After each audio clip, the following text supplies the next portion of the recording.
तेज हवा में उड़ता हुआ एक बरगद का छोटा सा बीज सूखी जमीन पर आ गिरा।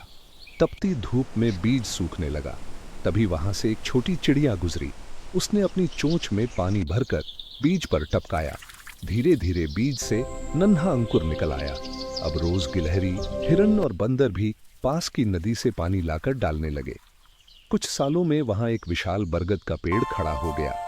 उसकी ठंडी छांव में सभी जानवरों ने अपना घर बना लिया। एक दिन कुछ लोग आए और पेड़ को काट कर ले गए।